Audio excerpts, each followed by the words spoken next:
Waste no more time arguing what a good man should be. Be one. What if I told you that the most attractive men in the room are rarely the loudest, the flashiest, or the ones desperately trying to impress? What if real attraction has almost nothing to do with looks, money, or status, and everything to do with how you carry yourself when no one is watching? You've felt it before. You walk into a room, say very little, yet people notice you. Conversations slow down. Eyes linger. Respect is given before it's requested. Not because you demanded it, but because something about your presence feels grounded, calm, and unshakable. That's not confidence you perform. That's confidence you embody. Stoicism understood this centuries ago. The Stoics taught that true power, true magnetism, comes from self-mastery, emotional discipline, inner calm, and quiet certainty. And when a man lives this way, attraction becomes effortless. You don't chase attention. Attention finds you. In this video, I'll break down 9 unmistakable signs that reveal you're already a highly attractive man, even if you've never thought of yourself that way. Some of these signs are subtle, others are confronting. All of them are powerful. Watch this video till the very end, because the final sign is the one most men completely overlook. And once you understand it, the way people respond to you will never be the same. Number 1, you remain calm under pressure while others seek control. There is a quiet authority that settles around you when pressure rises and you don't rush to dominate it. Most people panic internally the moment things feel uncertain. They tighten their grip, raise their voice, over-explain, overreact. You don't.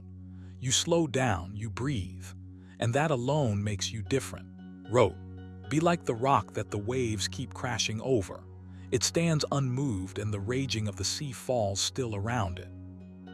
That image matters because attractiveness, at its core, is not about forcing outcomes. It's about stability in the middle of chaos.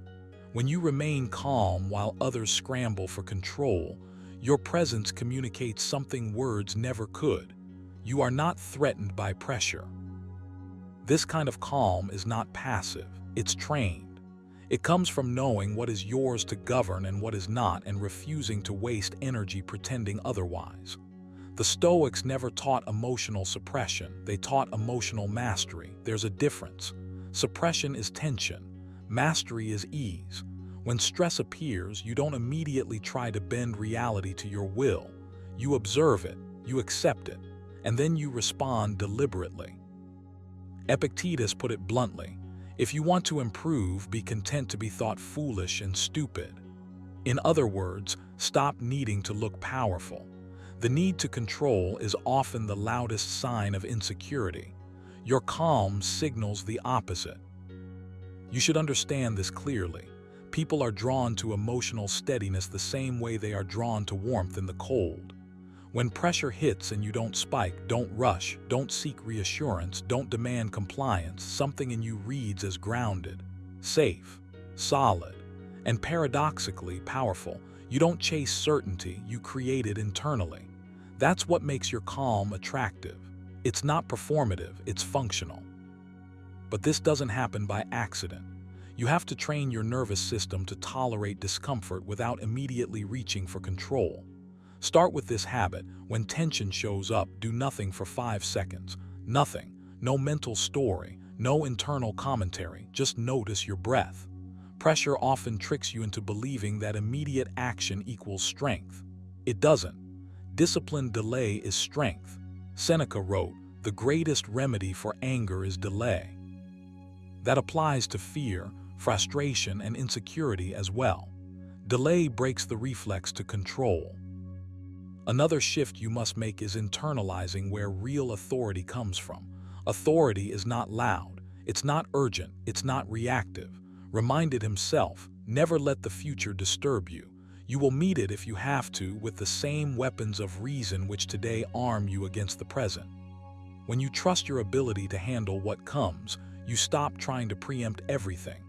That trust creates calm, and calm creates attraction. You also need to drop the habit of explaining yourself under pressure. Over-explanation is a subtle form of seeking control. It's the mind saying, if I can just make this clear enough, I'll feel safe. But safety doesn't come from being understood. It comes from being centered. Practice saying less. Practice letting silence do its work.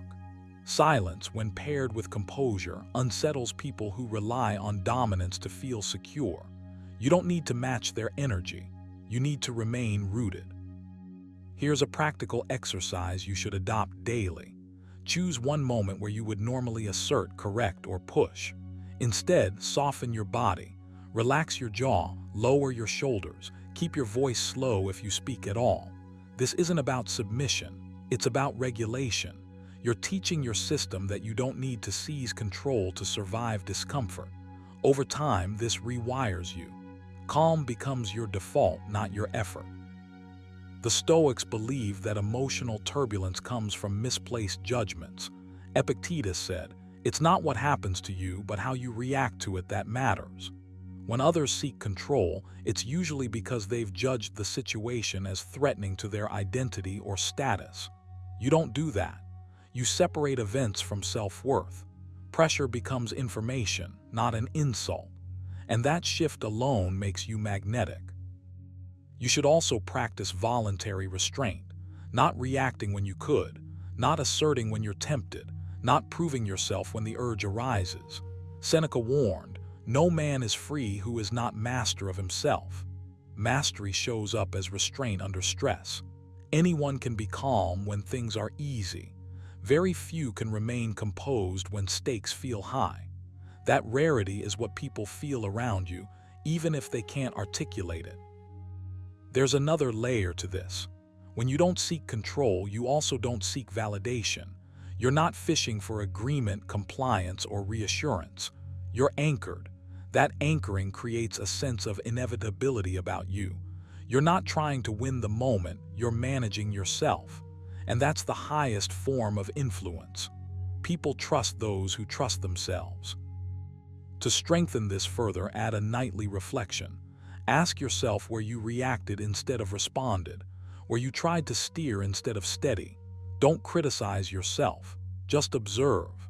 Use his journal this way, not to vent, but to recalibrate. Each reflection tightens the gap between impulse and action. Each day, your calm becomes less forced and more natural. Understand this clearly. Remaining calm under pressure doesn't make you cold. It makes you precise. It allows you to choose the right action instead of the loud one. And in a world full of men trying to dominate situations, the one who doesn't need to stands out immediately. Your calm says, "I'm not afraid of losing control because I don't need to control what isn't mine." So train this, protect it, practice it daily. When pressure rises, don't rise with it. Sink into yourself. Let others rush. Let them tighten. Let them overplay their hand. You stay steady. As said, the best revenge is to be unlike him who performed the injury.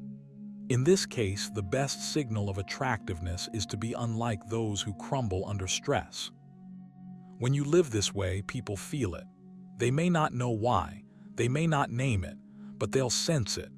Calm is contagious, and when it's rooted in Stoic discipline, it becomes one of the most powerful forms of attraction you can develop. Number 2, you don't chase validation. You choose self-respect. There's a quiet power that settles in the moment you stop asking to be seen and start deciding who you are willing to be. That's where real attraction begins. Not in approval, not in applause, not in someone else's reaction, but in self-respect that doesn't negotiate. The Stoics understood this deeply. Epictetus said, "If you seek tranquility, do less, or rather do what's essential." Chasing validation is never essential. It's exhausting. Choosing self-respect is lighter, sharper, and far more magnetic. When you don't chase validation, you're not becoming cold or distant. You're becoming grounded. You stop leaning outward for reassurance and start standing inward with certainty. That shift changes how you speak, how you move, how you pause. You no longer rush to explain yourself. You no longer overextend to be liked. You no longer trade dignity for attention.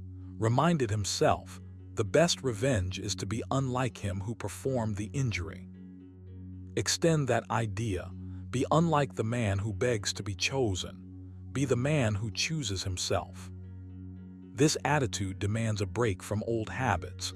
You must catch yourself in moments where you're tempted to perform instead of act, where you want to say something not because it's true, but because you hope it will be received well.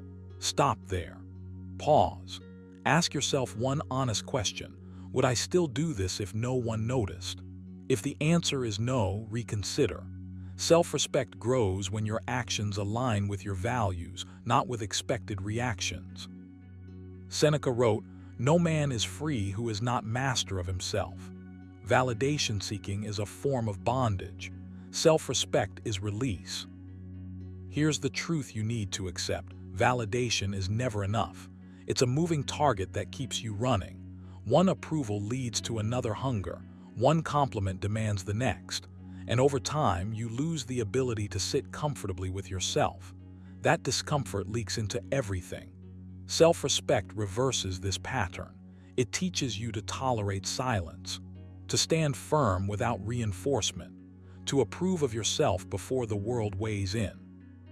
And paradoxically, this is what makes others lean in. You build this by changing what you reward internally. Stop rewarding yourself for being noticed. Start rewarding yourself for being consistent, for keeping promises to yourself, for maintaining boundaries even when it costs you approval. Wrote, "Waste no more time arguing about what a good man should be. Be one." Attraction isn't something you argue into existence. It's something you embody through daily discipline. One practical exercise you need to adopt is validation fasting. Choose a set period, start small, and intentionally stop seeking feedback, reassurance, or confirmation. No checking reactions, no fishing for responses, no mental rehearsing of how you're being perceived. When the urge appears, don't fight it, observe it, label it, let it pass.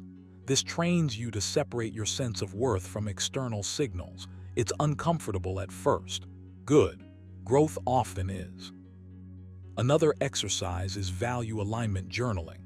Each night, write down 3 moments where you acted in alignment with your principles, regardless of outcome. Not wins, not praise, alignment.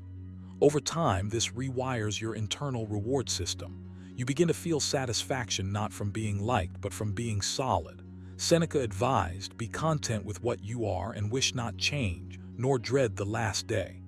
Contentment doesn't come from attention. It comes from coherence. You'll notice a change in how you carry yourself when self-respect becomes your anchor. Your words slow down. Your reactions soften. You don't feel the need to fill space. Silence stops feeling like rejection and starts feeling like presence. You become selective with your energy, not because you think you're superior, but because you finally understand your worth. This selectivity is attractive because it signals abundance. Not of options, but of inner stability. There will be moments when choosing self-respect feels lonely, when validation would be easier, when bending would bring quicker approval. Don't confuse ease with progress. Warned, what does not make a man worse also does not make his life worse. Temporary discomfort does not diminish you. Compromised dignity does. Each time you choose self-respect, you reinforce an identity that doesn't crumble under pressure. A crucial habit to build here is response restraint. Not everything deserves a reply.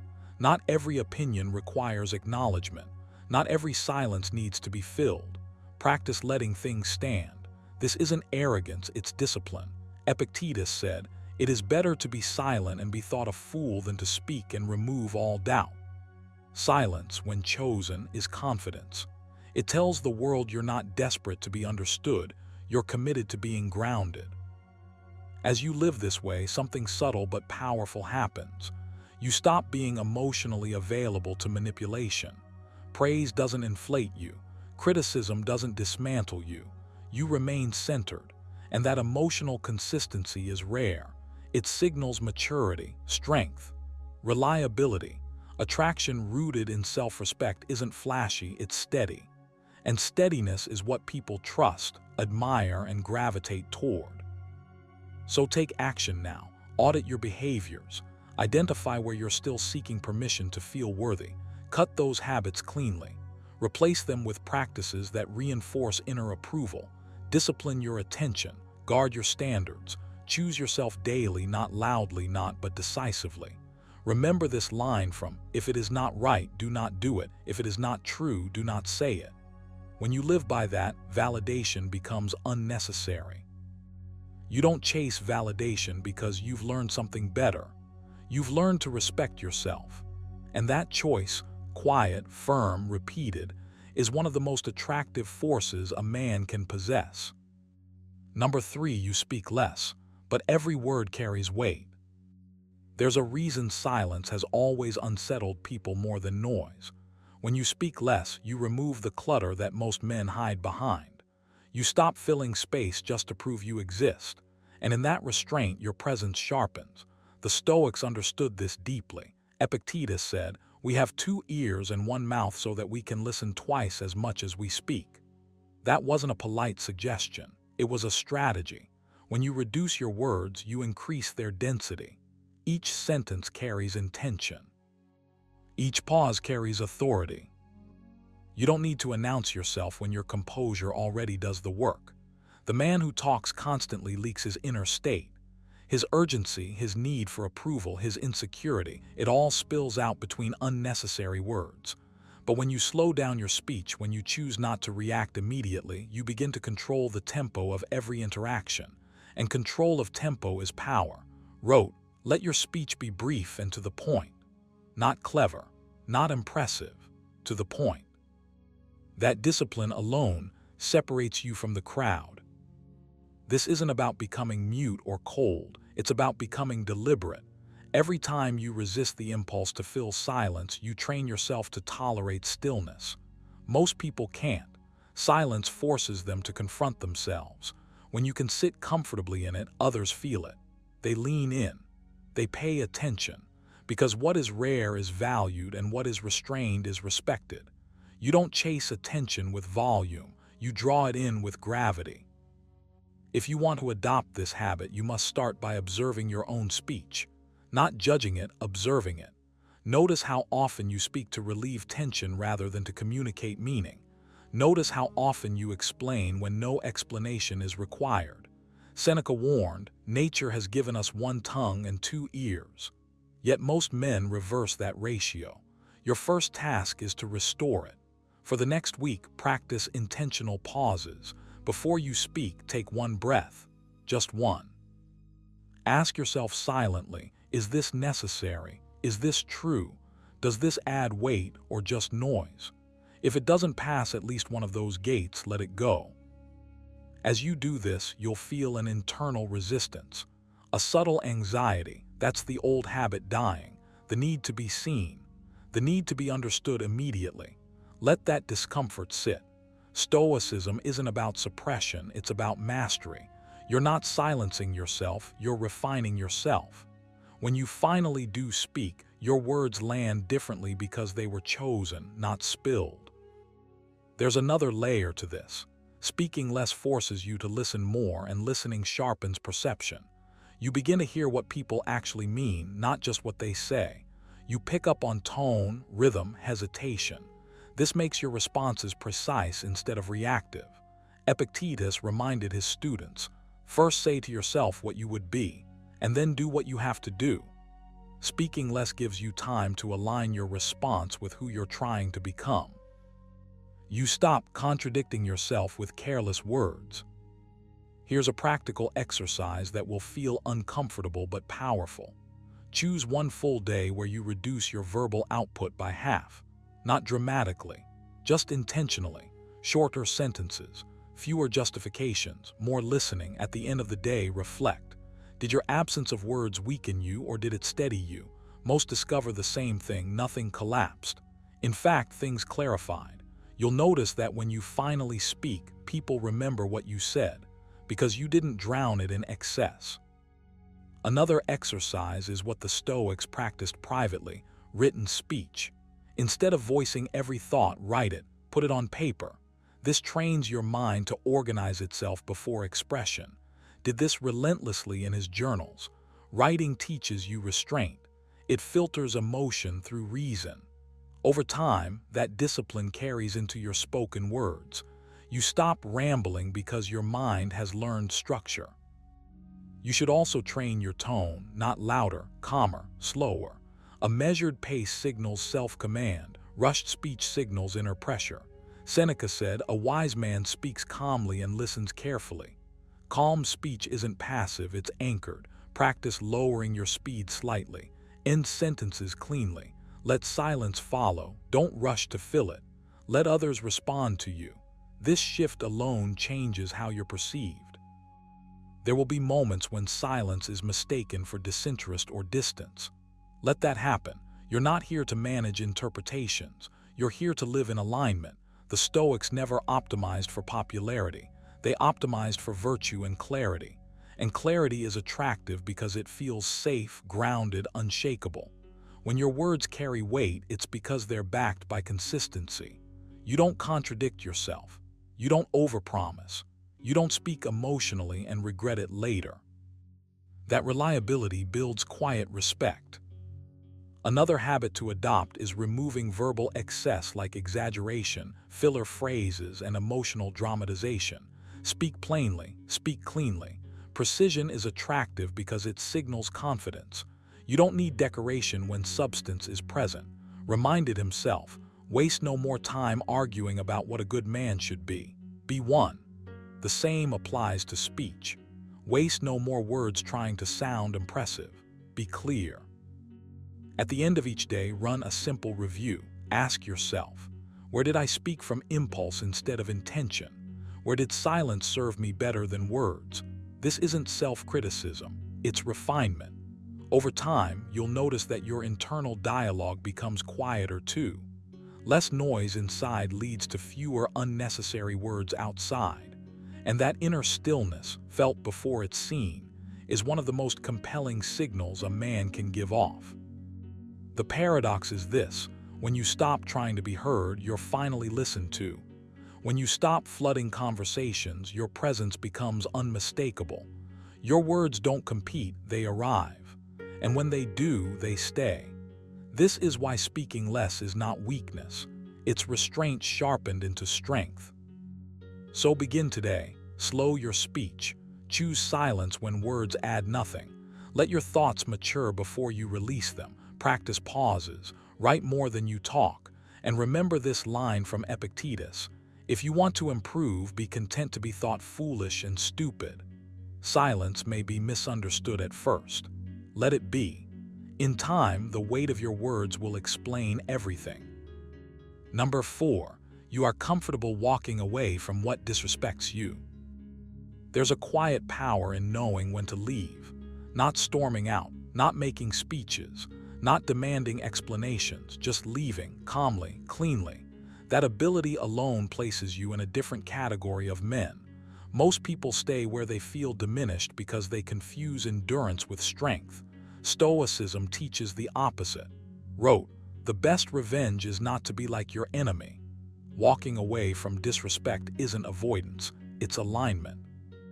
It's you refusing to let your inner state be negotiated by someone else's behavior. When you're comfortable walking away, you stop advertising desperation. You stop bargaining with your self-respect. You no longer hover, hoping that better treatment will eventually arrive if you wait long enough. You already know the truth. Whatever requires you to shrink, explain yourself repeatedly, or tolerate subtle erosion of dignity is costing you more than it gives. That awareness changes how you move. You don't cling. You don't chase closure. You don't try to be understood at the expense of being respected. You choose yourself without drama. This comfort doesn't come from arrogance. It comes from inner order, from knowing who you are when no one is watching. Epictetus made this brutally clear. If you wish to be respected by others, you must respect yourself. That respect shows up in your thresholds, in what you allow once, in what you never allow twice. You don't need to threaten consequences. Your boundaries are enforced by your willingness to leave. That's why they work. You should understand something important here. Walking away doesn't mean you feel nothing. It means you don't let emotion override judgment. Stoicism never asked you to be numb. It asked you to be sovereign. Seneca wrote, "He who is brave is free." Freedom begins the moment you realize that staying in disrespect is a choice, not a trap. And once you see that clearly, staying becomes unbearable. This is where attraction enters the conversation. People are drawn to those who are not dependent on approval.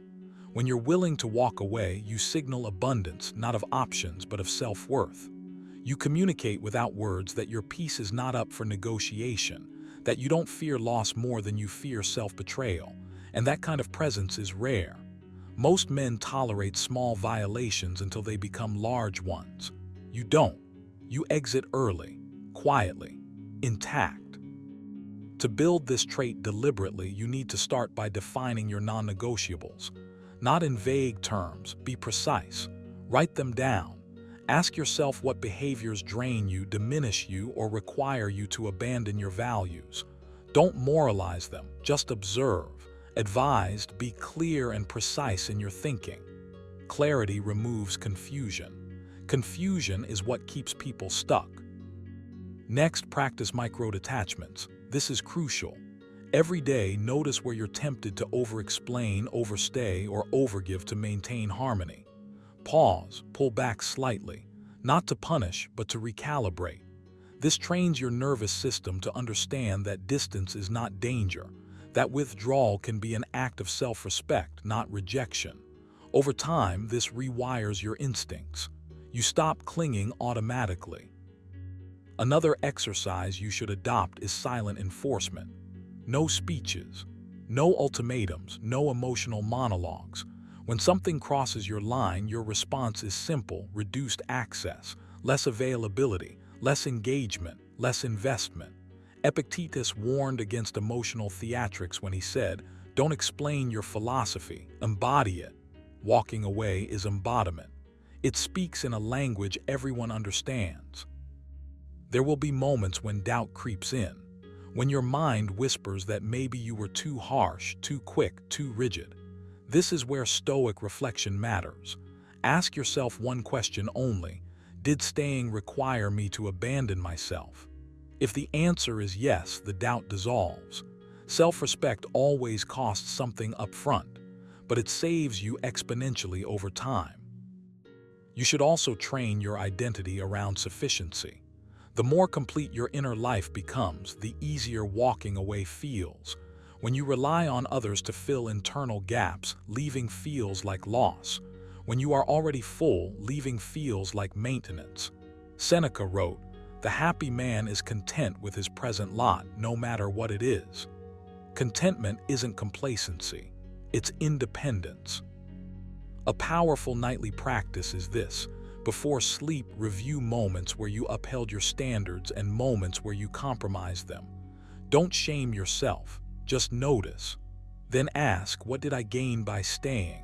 What did I lose? Over time, patterns become obvious. And once they're obvious, they become impossible to ignore. Here's the deeper truth most people miss. Walking away isn't about them changing. It's about you staying consistent. You don't leave to teach lessons. You leave because staying would teach you the wrong one. Reminded himself, waste no more time arguing about what a good man should be. Be one. A good man doesn't beg for dignity. He preserves it. As this habit strengthens, you'll notice a calm detachment in yourself. You stop fearing outcomes. You stop measuring your worth by how long you're tolerated. You become selective, not cold. Present, but not needy. This balance is magnetic, not because it's calculated, but because it's grounded. So start now. Define your standards. Practice distance without guilt. Enforce boundaries without explanation. Reflect daily. Strengthen your inner life until walking away feels natural, not forced. This is one of the clearest signs of a highly attractive man, not the ability to hold on, but the wisdom to let go. And remember this final Stoic truth from Epictetus: Freedom is the only worthy goal in life. It is won by disregarding things that lie beyond our control. Disrespect is one of those things. When you can walk away from it without hesitation, you don't just become attractive, you become unshakable. Number 5, you act with quiet confidence, not loud dominance.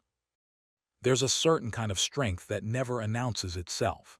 It doesn't rush into rooms. It doesn't compete for attention. It doesn't need to correct, dominate, or perform. You feel it before you understand it. And if you're honest with yourself, you already know the difference between that kind of presence and the noisy imitation most people confuse for confidence. The Stoics understood this distinction deeply. Wrote, "Waste no more time arguing about what a good man should be. Be one." Quiet confidence is exactly that. It's lived, not advertised. When you act with quiet confidence, you stop proving and start embodying. You don't rely on volume, posturing, or force to feel significant. You trust your footing. You move at your own pace. You're not in a hurry to be acknowledged because you're already anchored internally. Loud dominance, on the other hand, is restless. It needs witnesses. It needs reactions. It feeds on comparison. And the moment it doesn't get them, it collapses into insecurity. You don't do that anymore, or at least you're learning not to. Because attraction isn't built on noise. It's built on certainty without aggression. This kind of confidence starts the moment you stop outsourcing your self-worth. Epictetus was blunt about this. If you want to be respected by others, you must first respect yourself. Not in theory, in behavior, in restraint, in how you respond when you could react. Quiet confidence shows up when you choose composure over impulse. When you let silence do the work words used to do for you. When you don't rush to fill space just to feel relevant. You don't withdraw, you hold. To adopt this, you have to break a few habits. The first is the habit of over-explaining. Watch how often you justify yourself when no justification is required. Each unnecessary explanation is a small signal of doubt. Practice stopping mid-sentence when you realize you're trying to convince instead of communicate. Let statements stand on their own. Seneca warned, "He who talks more than he should talks less wisely than he might." Wisdom often sounds quieter than ego expects. Another shift happens in how you handle disagreement. Loud dominance seeks to win. Quiet confidence seeks to understand or disengage. You don't need the last word. You don't need to overpower a perspective to feel secure in your own. This isn't passivity, it's selectivity. You choose where your energy goes. Reminded himself, the best revenge is to be unlike him who performed the injury. Extend that. The best signal of confidence is not mirroring chaos. Your body language follows your inner state. When you're no longer tense about being seen, your movements slow naturally. You take up space without forcing it. You're relaxed but alert, not rigid, not sloppy, present. This isn't something you fake. It emerges when you stop scanning the room for validation. One practical exercise you can start today is stillness training. Several times a day, pause whatever you're doing and simply stand or sit without adjusting yourself. No phone, no distraction. Just stillness for 30 seconds. This conditions your nervous system to be comfortable without stimulation. Comfort with stillness is a cornerstone of quiet confidence. You'll also need to audit your speech patterns. Loud dominance often hides behind exaggeration and certainty theater. Quiet confidence allows nuance. You're not afraid to say, "I'll think about that," or "That's not for me." Short, clean, unemotional. Epictetus taught, "Make it your study how to die without fear, and you will learn how to live without slavery." Replace fear of death with fear of disapproval, and the lesson holds. When you're not afraid of being disliked, your words gain weight. There's a discipline component here that can't be skipped. Quiet confidence is built when you keep promises to yourself, especially the small ones. When your internal word means something, you don't need external dominance to compensate. Start a daily self-integrity exercise. Each morning, choose one non-negotiable action. Something modest but meaningful. Complete it regardless of mood. No announcement, no reward, just completion. Over time, this builds an internal trust that shows in everything you do. You'll notice that as this trust grows, your need to impress dissolves. You stop performing masculinity and start inhabiting it. Seneca wrote, "A man who suffers before it is necessary suffers more than is necessary." Loud dominance often comes from anticipating disrespect. Quiet confidence assumes none and therefore reacts to none. You don't brace yourself against imagined threats. You remain open but grounded. Another essential habit is learning to pause before responding. Not dramatically, just enough to choose. That pause is power.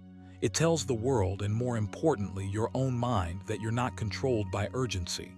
Practice this deliberately. When you feel the urge to assert, interrupt, or escalate, take one slow breath through your nose before speaking. This interrupts impulsive dominance and replaces it with deliberate presence. Over time, this becomes automatic. You should also reconsider how you relate to attention. Loud dominance chases it.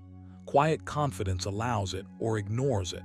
Try this exercise. Go through an entire day without trying to influence how you're perceived. No correcting impressions. No adjusting behavior for approval. Just alignment with your values. This is harder than it sounds, but it's transformative. Practice this constantly in his private reflections. He wasn't interested in being admired. He was interested in being right with himself. As you settle into this way of being, something subtle happens. People lean in, not because you demanded it, but because your presence feels stable, unrushed, unneedy. You don't react to provocation, and that alone sets you apart. In a world addicted to noise, restraint becomes magnetic. Quiet confidence is not silence, it's precision. It's knowing when to speak, when to act, and when to let things unfold without interference. It's strength without tension, authority without force, and it's deeply Stoic. Epictetus summed it up cleanly. First say to yourself what you would be, and then do what you have to do. When you live that way, dominance becomes unnecessary. So train your restraint. Simplify your responses. Strengthen your inner discipline. Let your actions speak without commentary. This is not about shrinking. It's about condensing power until it's unmistakable. When you move like this, you don't need to be loud to be felt. Number 6, you control your emotions instead of displaying them. There's a quiet power in a man who feels deeply but doesn't leak those feelings into the world. Not because he's numb, not because he's afraid, but because he understands something most people never learn, that emotions are raw material, not commands. The Stoics were clear about this long before modern psychology tried to rename it. Wrote, "You don't have to turn this into something. It doesn't have to upset you." That sentence alone can change how you move through life if you let it. Because the moment you stop displaying every emotion you feel, you stop handing the steering wheel to impulse. Controlling your emotions doesn't mean suppressing them. That's weakness disguised as toughness. Real control is awareness paired with restraint. You notice the surge, you feel it fully, and then you decide calmly what deserves expression and what doesn't. This is where attraction quietly forms. People feel safe around a man who isn't ruled by emotional weather. They trust his steadiness. They sense his depth without being drowned by it. Epictetus put it simply, "No man is free who is not master of himself." Emotional mastery is freedom in its most visible form.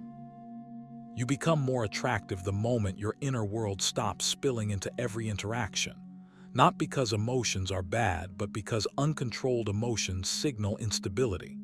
When you react instantly, dramatically, predictably, you tell the world exactly how to move you. When you pause, breathe, and respond with intention, you become unreadable in the best way. Calm becomes your signature, and calm is magnetic. It tells others you've been tested internally and passed. This requires practice, not theory. Start with one habit, the pause. Whenever an emotion rises, excitement, irritation, disappointment, desire, you pause before acting or speaking. Just a few seconds. That pause is where control lives. In that space, you ask yourself a single question: does expressing this emotion serve my values? Not your comfort, not your ego, your values. Seneca warned, "He who is angry at anything becomes its slave." The pause breaks the chain before it tightens. Over time, this practice changes how you experience emotions altogether. They lose their urgency. They stop feeling like emergencies. You realize that most feelings peak and fade whether you act on them or not. This realization alone gives you leverage. You stop rushing to discharge emotion through words or behavior. You let it pass through you instead of out of you. And paradoxically, this makes you feel more alive, not less, because you're no longer exhausted by your own inner noise. Another habit you must adopt is emotional labeling, privately, silently. When something stirs inside you, name it without drama. This is frustration. This is excitement. This is anticipation. No story, no justification, just recognition. Did this repeatedly in his private notes. By numbing the emotion, you separate yourself from it. You stop saying, "I am angry," and start saying, "Anger is present." That distinction is everything. One traps you, the other frees you. There's also a deeper layer to this. When you stop displaying emotions impulsively, you begin to reclaim mystery, not artificial mystery, natural reserve. You don't rush to explain how you feel. You do narrate your internal state. You let your actions speak. And actions, when guided by reason instead of emotion, carry far more weight. People lean in. They pay attention, not because you demanded it, but because your composure earned it. You'll notice resistance at first. The urge to vent, to clarify, to be understood immediately. Resist that urge. Not forever, just long enough to choose wisely. Epictetus reminded us, make it your study to confront every harsh appearance with the words, "You are but an appearance and not absolutely the thing you appear to be."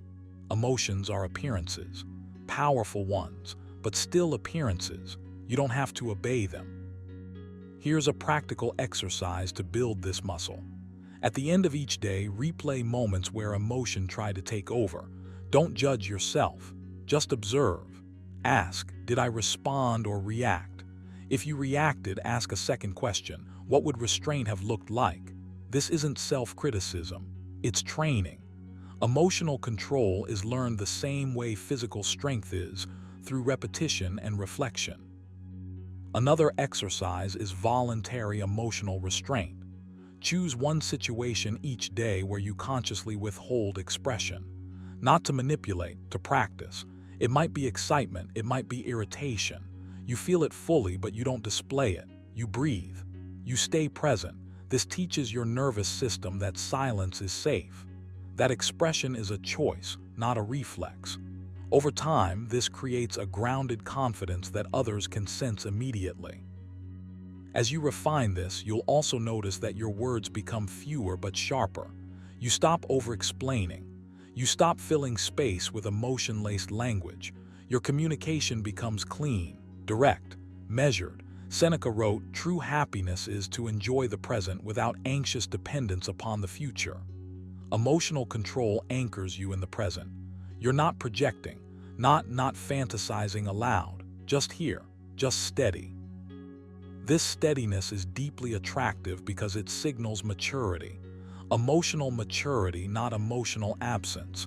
You still feel joy, desire, concern, but you don't broadcast them as a way to seek reassurance or reaction. You carry them with dignity, and dignity is rare. In a world addicted to expression, restraint stands out. Eventually, something subtle but powerful happens. Your emotions begin to work for you instead of against you. Anger turns into resolve. Desire turns into focus. Excitement turns into momentum. You don't lose emotion, you refine it. Said, the best revenge is not to be like your enemy. Extend that idea inward. The best mastery is not to be like your impulse. So start today. Practice the pause. Name the feeling. Choose restraint. Reflect nightly. Build the habit quietly. This isn't about becoming cold. It's about becoming centered. And a centered man doesn't need to display emotion to be felt. His presence does the work for him. Number 7. You keep strong boundaries without explaining or apologizing. There's a quiet power in a man who can say no without flinching, without a long speech, without softening his stance to be more digestible. You feel it immediately, and more importantly, you feel it internally when you start living this way. Strong boundaries, held calmly and without apology, are not a social tactic. They're a reflection of self-respect that has settled deep into your bones. The Stoics understood this. Epictetus made it unmistakably clear when he said, "If you want to improve, be content to be thought foolish and stupid." In other words, stop explaining yourself to people who don't need an explanation. Your boundary is not a courtroom argument. It's a decision. When you keep strong boundaries without explaining or apologizing, you signal something rare. You trust yourself. You don't need consensus to move. You don't negotiate with guilt. You don't over-clarify to manage other people's emotions. This doesn't make you cold. It makes you grounded. And grounded men are magnetic because they're not reaching outward for permission to exist as they are. You're not trying to be understood by everyone. You're trying to be aligned with yourself. That alignment is felt long before it's spoken. Most men weaken their boundaries not because they're kind, but because they're uncomfortable with tension. They rush to explain, justify, soften, reassure. Notice that impulse in yourself, that tightening in the chest when you sense disapproval, that urge to say more than necessary. This is where the work begins. Reminded himself, if it is not right, do not do it. If it is not true, do not say it. He didn't add, unless someone feels bad. When your boundary is right and true, silence is enough. Start practicing restraint in your words. This is a discipline. The next time you decide on something internally, let that decision stand on its own. No preamble, no defense, no emotional cushioning, just clarity. You'll feel exposed at first. That's normal. You're withdrawing a habit of over-explaining that once served as emotional armor. But armor that's too heavy eventually slows you down. Strong boundaries lighten you. They make your movements deliberate instead of reactive. Here, something you need to internalize. Apologizing for a boundary teaches others to see it as a flaw. You're subtly telling them that your limit is an inconvenience, that it's negotiable if they push correctly. Seneca warned, "No man is free who is not master of himself." Every unnecessary apology hands a piece of that mastery away. This doesn't mean you become rigid or hostile. It means you stop confusing politeness with self-betrayal. To build this muscle, you need deliberate practice. One simple exercise is boundary rehearsal. Each day, choose one internal decision, small or large, and commit to honoring it without explanation. You don't announce it. You don't dramatize it. You just live it. Notice the discomfort that arises. Don't escape it. Let it sit. Breathe. This is you training your nervous system to tolerate disapproval without collapsing into justification. Over time, that discomfort fades. What replaces it is calm authority. Another exercise is language reduction. Begin trimming your sentences. Remove excess qualifiers. Notice how often you add emotional padding, words meant to make your boundary more acceptable. Practice stating things cleanly, then stopping. Silence afterward is part of the boundary. Wrote, "The best revenge is to be unlike him who performed the injury." Extend that idea inward. Be unlike the version of yourself that needed approval to feel secure. As you strengthen this habit, something subtle but profound happens. Your presence changes. You're no longer scanning for reactions. You're no longer adjusting mid-sentence to keep the peace. Your energy becomes contained, directed. People feel that containment as confidence, not performative confidence, quiet confidence. The kind that doesn't need to announce itself because it's too busy being consistent. You must also confront the false belief that boundaries push people away. Weak boundaries repel respect far more efficiently. When you explain too much, apologize too quickly, or bend too often, you teach others how to treat you. Stoicism isn't about pleasing or provoking. It's about living in accordance with reason. Epictetus said, "First learn the meaning of what you say and then speak." If your boundary has meaning to you, that's enough. You don't owe the world a thesis. There will be moments when holding a boundary feels lonely. That's part of the refinement process. You're shedding dependence on external validation. Seneca spoke often about solitude, not as isolation, but as self-sufficiency. When you no longer need to explain yourself, you gain access to a deeper sense of autonomy. You begin to move through life less influenced by pressure and more guided by principle. End your day with reflection.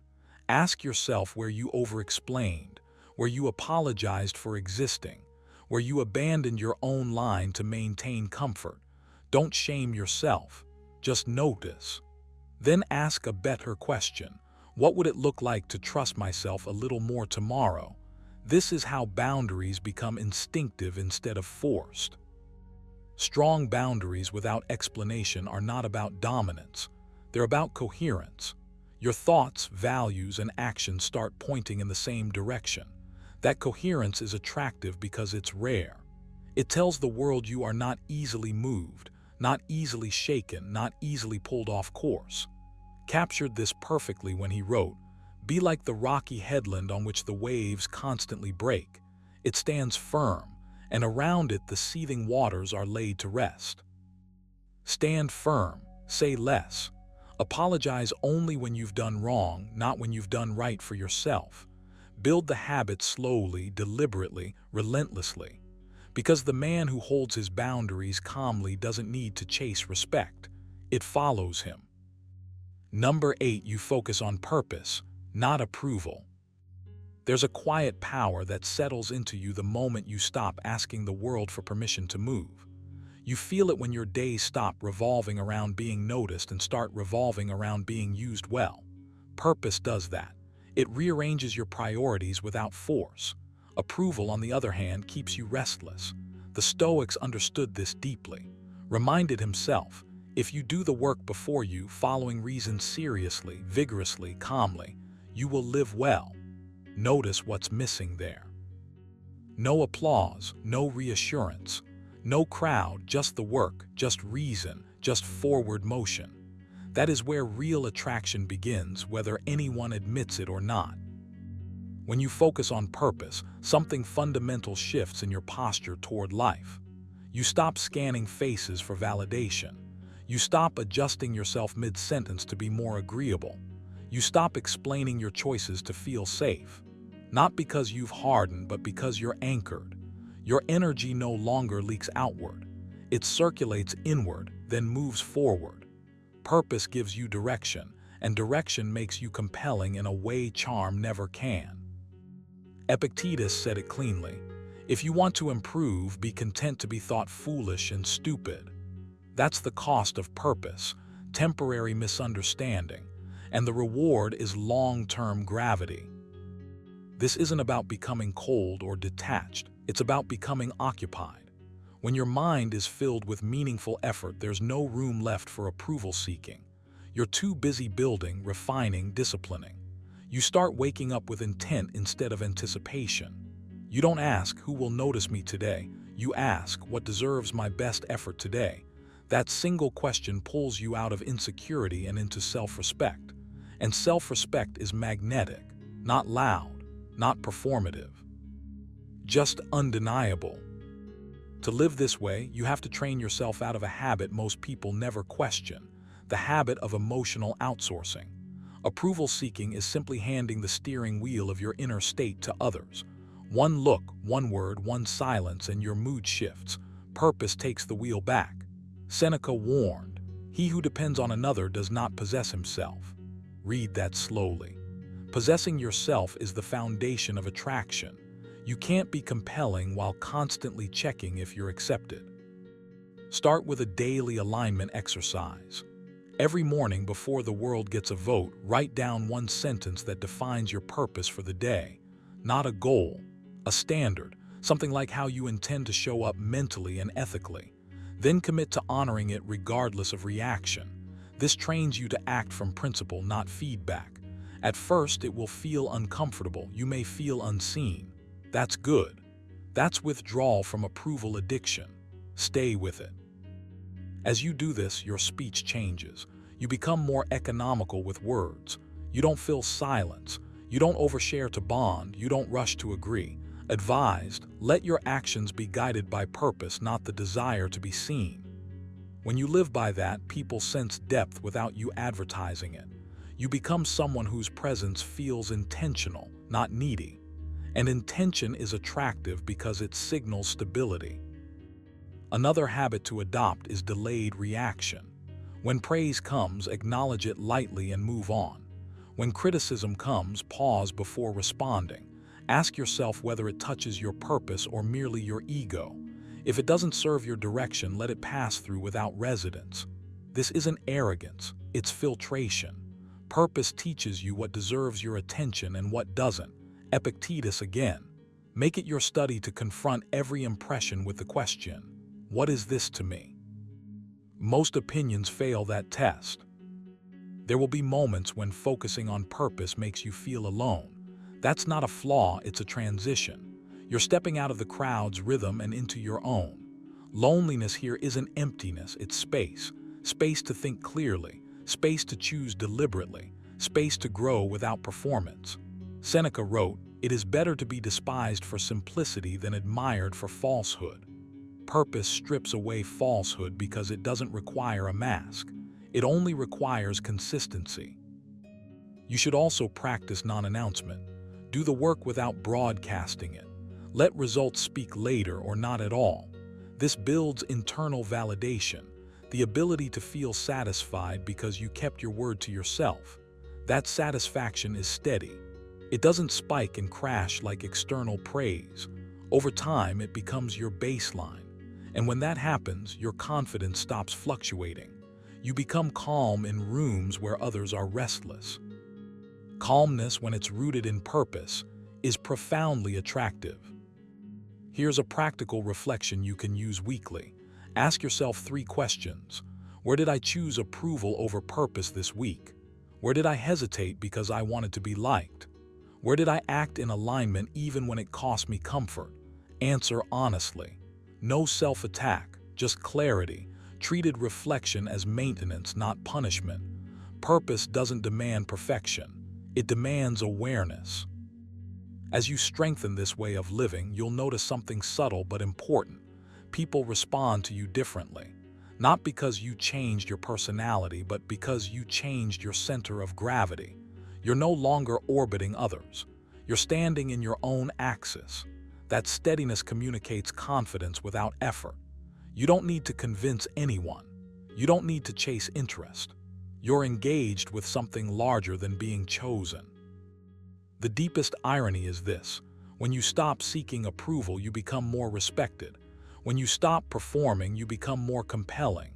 When you stop asking to be validated, you give others permission to feel safe around you. That safety isn't softness, it's certainty. Seneca captured it perfectly. No man is free who is not master of himself. Mastery begins the moment purpose outranks approval. So commit today. Choose a direction that aligns with your values and move toward it without waiting for applause. Guard your attention. Reduce your explanations. Practice acting from principle. Let your fulfillment come from progress, not praise. This is not a trick, it's a discipline. And when you live this way long enough, attraction becomes a byproduct, not a pursuit. Number 9, you are at ease with solitude and unafraid of loss. There is a quiet strength in you when solitude no longer feels like punishment but like home. Most people run from being alone because silence forces them to hear themselves. You don't. You sit comfortably in that space. You think, you observe, you recalibrate. The Stoics understood this deeply. Reminded himself, the mind is its own place and in itself can make a heaven of hell, a hell of heaven. When you are at ease with solitude, it means your inner world is not hostile territory. And that alone makes you rare. Being unafraid of loss flows naturally from this. When you are complete within yourself, nothing external feels like oxygen. You enjoy people, experiences, connection, but you don't cling, you don't grasp. You don't negotiate your self-respect to keep what was never guaranteed. Epictetus was blunt about this. Never say about anything, "I have lost it, but I have returned it." Sit with that idea. Returned it. That mindset changes everything. Loss stops feeling like theft and starts feeling like movement. And a man who understands this cannot be cornered emotionally. This attitude doesn't make you cold, it makes you grounded. You stop confusing attachment with depth. You stop mistaking neediness for loyalty. You show up fully, but you don't dissolve yourself into anyone else. That balance is magnetic. People sense when you are choosing them, not depending on them. And choice carries weight, need does not. To live this way, you must train yourself deliberately. Solitude is a skill, not a personality trait. Start by creating intentional periods of aloneness. No noise, no distractions, just you and your thoughts. At first, your mind will itch. It will look for stimulation, validation, escape. Don't give it what it wants immediately. Sit longer than is comfortable. This is not punishment. This is conditioning. Seneca advised, set aside a certain number of days during which you shall be content with the scantiest and cheapest fare, and ask yourself, is this what I used to dread? He was training fear out of himself. You're doing the same mentally. As solitude becomes familiar, fear of loss begins to weaken. You realize that losing something external doesn't collapse you. Your routines remain. Your values remain. Your direction remains. This realization is powerful. It changes how you move. You stop. You stop chasing closure. You stop bargaining for reassurance. You understand that what leaves was never anchored to your core anyway. Here's a practical exercise you should adopt: negative visualization. The Stoics practiced this not to become pessimistic, but to become resilient. Briefly imagine the absence of things you value, not with drama, but with clarity. Then remind yourself that even in that state, you would still possess your character, your discipline, your ability to act rightly. This strips loss of its imagined terror. Wrote, begin the morning by saying to thyself, I shall meet with busybody, the ungrateful, arrogant. He wasn't being cynical, he was rehearsing steadiness. Another habit you need is reducing emotional dependency in your language. Listen to how you speak internally. Do you say, I can't without this, or I need this to feel whole? Catch those phrases. Replace them. Say instead, I prefer this, but I am not defined by it. Words matter. They shape your nervous system. Over time, this rewiring makes you calmer under pressure and more centered in uncertainty. When you are unafraid of loss, you also become honest. You no longer agree just to preserve peace. You no longer tolerate what violates your standards just to avoid absence. This honesty is not aggressive, it's clean, it's precise, and it signals self-respect. Seneca said, he who is brave is free. Freedom here is emotional. You're not imprisoned by the fear of being alone, so you don't betray yourself to avoid it. There will be moments when detachment feels misunderstood. Let that happen. You are not here to be universally comforting. You are here to be solid. When you stop fearing loss, you stop radiating desperation. Your presence becomes lighter, more deliberate. You give attention without trying to secure it in return. This is what people often mistake for confidence, but it's deeper than that. It's self-sufficiency. To reinforce this, practice voluntary letting go, not dramatically, subtly. Step back from situations where your value is not reciprocated internally, not with anger, with calm withdrawal. This teaches your mind that separation is survivable and often clarifying. Epictetus warned, if you are ever tempted to look for outside approval, realize that you have compromised your integrity. Let that line guide you when attachment whispers too loudly. Nightly reflection will anchor this attitude. Before sleep, ask yourself, did I act today from fear of loss or from inner alignment? Where did I cling? Where did I stand firm? No self-attack, just awareness. Over time, you'll notice patterns dissolve. Fear loosens its grip when it's seen clearly. As solitude becomes strength and loss becomes neutral, your energy shifts. You're no longer trying to hold onto people, moments, or outcomes. You're fully present yet unattached. That paradox is powerful. It creates a calm gravity around you. You don't rush. You don't plead. You don't chase what resists you. You allow life to move, and you move with it, not against it. Captured this perfectly. Accept the things to which fate binds you and love the people with whom fate brings you together, but do so with all your heart. Notice the balance. Accept, love, but do not cling. When you live this way, you become quietly attractive, not because you seek admiration, but because you no longer need it. So build your comfort with solitude. Train your mind against the fear of loss. Detach without withdrawing. Stand alone without isolating. This is not emptiness, it's fullness. And a man who is full within himself is impossible to manipulate, impossible to corner, and impossible to forget. If you've made it this far, understand this. True attraction has very little to do with looks, money, or clever lines. It's built quietly in how you carry yourself when no one is watching. Stoicism teaches that the most powerful men are not the loudest in the room, but the ones who don't chase approval, don't react impulsively, and don't beg to be seen, yet are impossible to ignore. Every sign you heard today points to one thing: inner mastery. When you control your emotions, respect your own boundaries, and move through life with purpose, people feel it. They trust you. They admire you. They're drawn to you without fully understanding why. So take a moment after this video and ask yourself, are your actions aligned with the man you want to become? Because attraction is not something you demand from the world. It's something you earn through discipline, clarity, and self-respect. If this video resonated with you, apply just one principle today. Not tomorrow, today. And if you want more Stoic wisdom that sharpens your mindset, strengthens your presence, and elevates how others perceive you, make sure you subscribe and stay with us.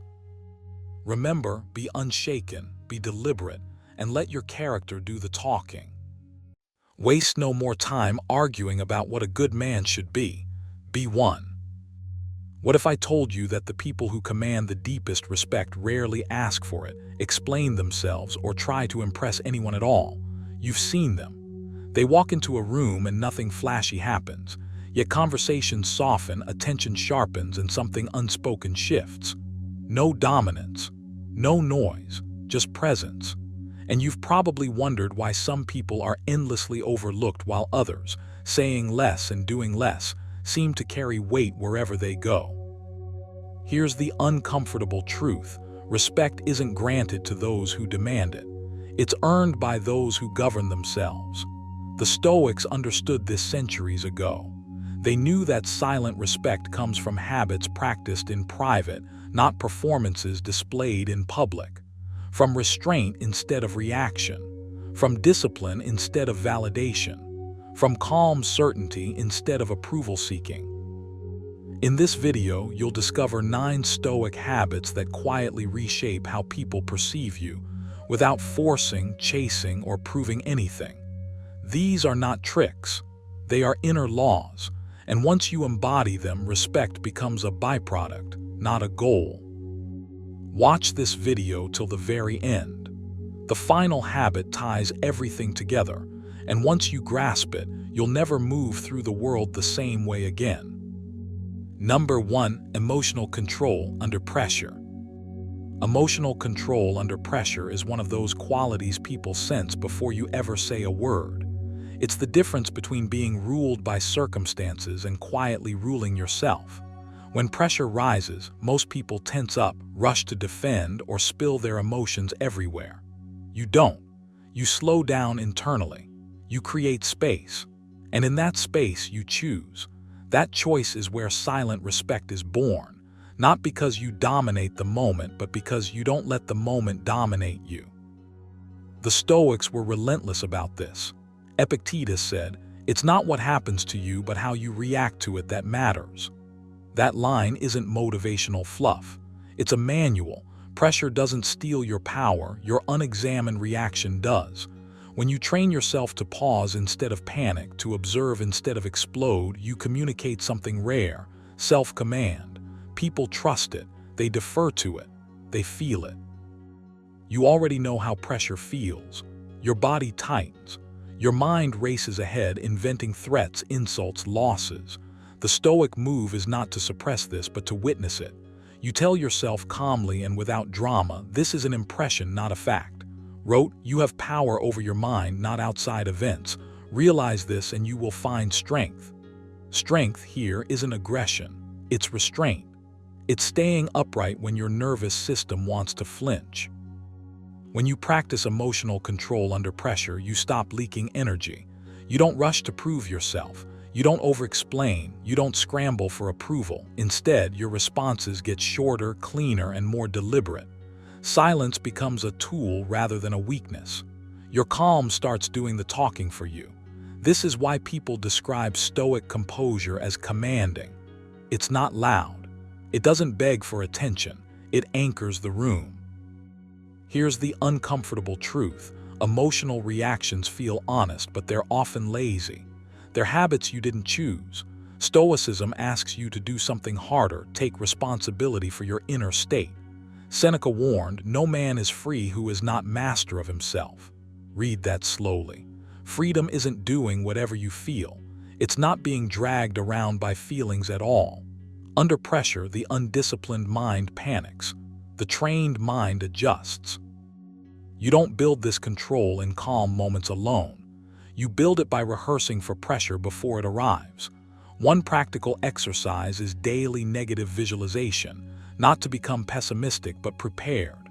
For a few minutes, imagine tension, criticism, delay, resistance. Then imagine yourself meeting it with steadiness. No speeches, no emotional spikes, just composure. This trains your nervous system to recognize pressure as familiar territory rather than an emergency. Another practice is the pause ritual. Anytime you feel the surge, the heat, the urge to react, you count one slow breath in, one slow breath out. That's it. You don't decide anything mid-surge. You let the wave pass. This single habit, practiced relentlessly, rewires how you show up. Over time, the pause becomes automatic. People notice that you don't rush. They notice that you're not easily rattled. They may not know why they respect it, but they do. You also train emotional control by refining your inner language. The Stoics were obsessive about this. You stop saying, "This is unbearable," and replace it with, "This is uncomfortable but manageable." You stop labeling moments as disasters and start calling them challenges. These aren't word games. They're instructions to the mind. The words you choose shape the emotional intensity you experience. Another powerful exercise is evening review. At the end of the day, you quietly ask yourself, where did I lose control? Where did I stay composed? No shame, no self-attack, just observation. Did this nightly. The goal isn't perfection, it's progress. Each review sharpens your awareness, and awareness is the gateway to control. As you deepen this habit, something subtle changes in how people respond to you. They sense that pressure doesn't push you around, that you don't need to win every moment emotionally, that you're not hunting for validation or release. You don't posture, you don't overreact, you hold the line internally. That internal order creates external respect. Understand this clearly. Emotional control is not emotional numbness. You still feel. You simply don't let feelings drive the vehicle. You're in the driver's seat. When others lose their footing, you stay balanced. When tension spikes, you slow the tempo. This contrast is powerful.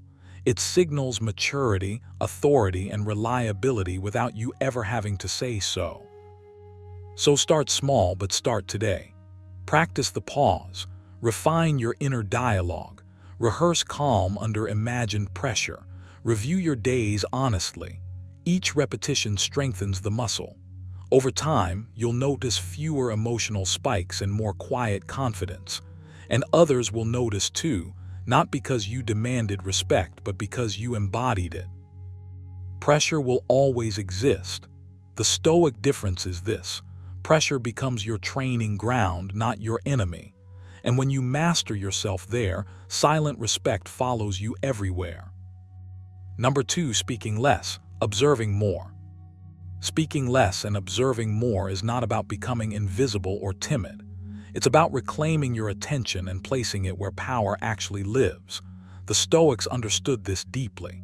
Epictetus said, "We have 2 ears and 1 mouth so that we can listen twice as much as we speak." That wasn't a clever line. It was instruction. When you speak less, you stop leaking energy. When you observe more, you begin to see the invisible currents shaping every interaction. You notice tone before words, intent before action, emotion before logic. And once you see these things, you are no longer easily manipulated by them. Most people talk because silence makes them uncomfortable. You don't. You start to recognize that silence is not emptiness, it's information. When you don't rush to fill the space, others reveal themselves. Their priorities surface. Their insecurities slip out. Their motives become obvious without you needing to interrogate anything. This is where silent respect begins. Not from trying to sound impressive, but from being so grounded that you don't need to prove presence with noise. Wrote, "Let your speech be better than silence or be silent." That line alone can change how you show up in every room. You begin to ask yourself before speaking, does this add clarity, or am I just seeking relief from discomfort? When you adopt this habit, your words start carrying more weight. Because they're rarer, because they're measured, because they're intentional, you stop reacting and start responding. That shift alone changes how people experience you. You're no longer predictable. You're no longer easily provoked. And unpredictability paired with calm is deeply commanding, not threatening, not loud, just steady. You'll notice that when you finally do speak, people pause, they listen, they adjust. That's not coincidence. That's earned attention. Observation sharpens judgment. The more you watch, the less you assume. You begin to see patterns instead of isolated moments. You notice how people behave when they think nothing is at stake. You catch contradictions between words and behavior. And most importantly, you start seeing yourself more clearly. Your impulses, your triggers, your habitual reactions. This is where Stoicism becomes practical rather than philosophical. Seneca warned, "No man was ever wise by chance." Wisdom requires pause, and pause is born from restraint. Speaking less also trains emotional discipline. You stop outsourcing your inner state to external events. Instead of blurting out frustration, you sit with it. Instead of defending yourself immediately, you examine whether defense is even required. That restraint builds inner authority. You begin to trust yourself more because you're no longer at the mercy of every passing emotion. Calm becomes your default, not your goal, and people can sense that. They may not articulate it, but they feel it. This habit demands practice, not theory. Start with deliberate pauses. When you feel the urge to speak, wait 3 breaths. Not to suppress yourself, but to clarify your intention. Ask silently, is this necessary? Is this aligned with who I want to be? Often the urge dissolves. What remains is clarity. Another exercise is intentional listening. When someone speaks, resist the impulse to mentally prepare your response. Instead, focus fully on their words, their rhythm, their emotional undercurrent. Treat listening as an active discipline, not a passive state. You'll be surprised how much more you perceive when you're not busy rehearsing. Another powerful practice is end-of-day reflection. Sit quietly and replay moments where silence would have served you better than speech. Not with judgment, but with curiosity. What were you trying to protect? What were you trying to gain? Over time, patterns emerge, and awareness weakens habit. This is straight from the Stoic playbook, daily review as mental hygiene. Speaking less doesn't mean withholding truth. It means delivering truth with precision. It means choosing timing over impulse. It means understanding that not every thought deserves a voice, and not every battle deserves engagement. When you master this, you stop bleeding energy on trivialities. You conserve it for what actually matters. That conservation alone makes you formidable. Adopt this habit deliberately, not to appear mysterious, not to manipulate, but to respect your own mind. When you do, others will follow suit quietly, without announcement, without force. Silent respect is the natural consequence of self-mastery, and it begins the moment you decide that observation is more powerful than reaction. Number 3, acting without seeking validation. Acting without seeking validation is one of the quietest habits you can build and one of the most powerful. It doesn't announce itself. It doesn't posture. It doesn't beg to be noticed. It simply moves forward, grounded and unbothered, rooted in something deeper than applause. You feel this habit before you can name it. It's the calm in your chest when you choose your actions based on what you know is right, not on how they might be received. As wrote, "If you are doing your duty, why care if it is seen or praised?" That sentence alone can dismantle a lifetime of approval-seeking if you let it. When you stop looking outward for permission, something inside you straightens. You no longer scan faces for reactions. You no longer adjust your behavior mid-stride because you imagine disapproval. You act, then you let the action stand on its own. This is not arrogance, it's alignment. You are no longer negotiating with the crowd inside your head. And paradoxically, this inner independence is what draws respect. People sense when you're not fishing. They feel when you're not performing. There's a steadiness to you that doesn't ask to be validated, and because of that, it often is. Stoicism teaches you that most validation is a trap because it places your inner state in someone else's hands. The moment you depend on approval, you surrender control. Epictetus warned against this clearly. If you want to improve, be content to be thought foolish and stupid. That line isn't about humiliation. It's about freedom. It's about releasing the reflex to correct how others see you. When you act from principle rather than perception, you reclaim your autonomy. You stop being managed by invisible audiences. You become governed by your own standards. Notice how much energy is usually spent anticipating reactions. Imagine judgments, hypothetical praise, silent critiques. Stoicism asks you to redirect that energy inward. Ask yourself a simpler, sharper question. Was this action aligned with my values?